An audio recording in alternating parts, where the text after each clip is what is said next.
Ever since Elon Musk clearly overpaid for Twitter, he's been trying to find ways to make it pay. First, there was getting people to pay for the famous blue Twitter symbol next to their name. Now he's trying to force people to buy that status by limiting the number of posts that non-paying users can view. Twitter CEO Linda Yaccarino defended the move by tweeting, "When you have a mission like Twitter, you need to make big moves to keep strengthening the platform," whatever that means.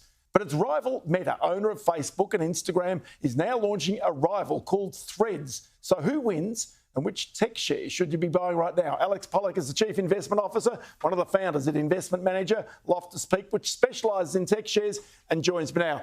Alex, always good to chat to you. Thank you, Ross. This is so fascinating, is it? There's so many moving parts because they're all trying to gain a one-upmanship against the other. Correct.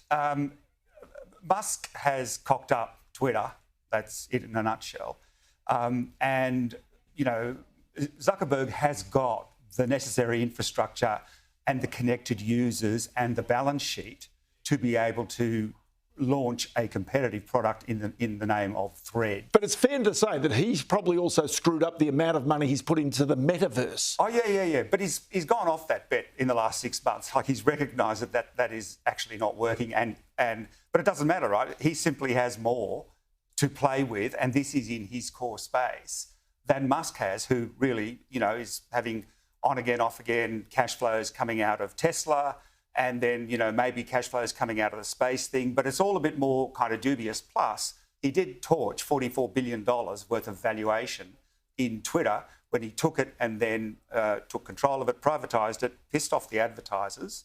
Can I say that? Yep. Got rid of the advertisers, or the advertisers left.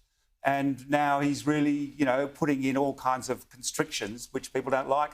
It makes it easy for people to go across to Instagram, where they've got a Twitter-like product, and compete with that. Plus, you know, there is this ongoing debate, or sort of a half joke, about the cage match, which Zuckerberg has agreed to do against Musk. This is for real. They're talking about a cage match. So, cage fights between two of the wealthiest people on earth, which is astonishing.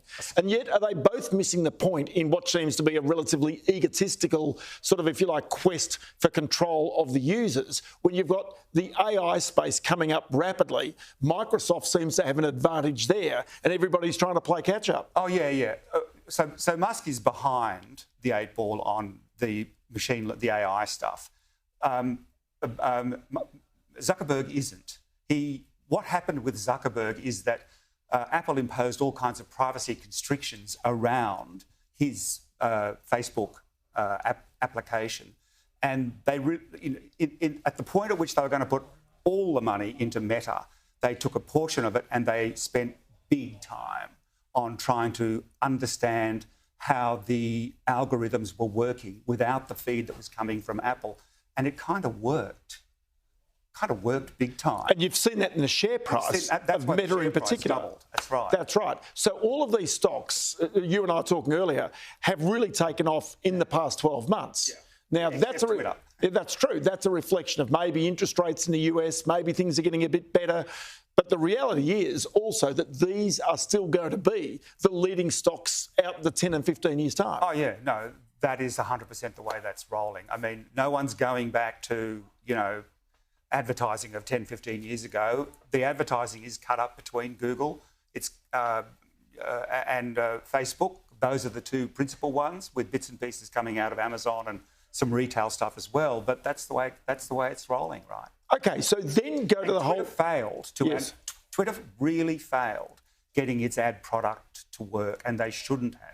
Okay, so then you go to still the control of the hearts and minds of the users who want to post, who want to be active. If you like, the democratisation of journalism is a part of all of this. Correct. So Twitter had that. Yes. But now kind of there are lots of competitors. It's not just Meta and its Facebook product that's coming out there, Threads. There's a range of others who are trying to vie for that space. Mastodon, Blue Sky, Telegram, there's a bunch of them.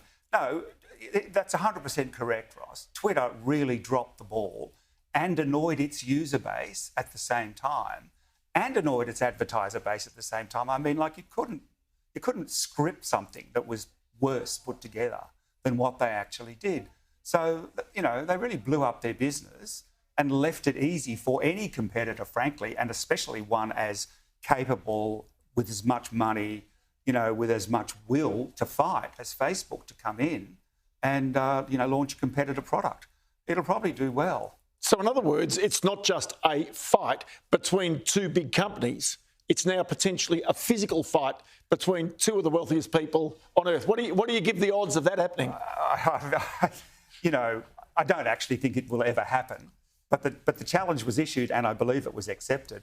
I don't know which way that would be a bit like WWE, might be a bit staged on the way through. I've got to tell you, Alex, always great to have you. Alex Pollak, it's just fantastic, and we'll talk to you again from Loftus Peak. Absolute pleasure, Ross. Thank you. There you go, Alex Pollak.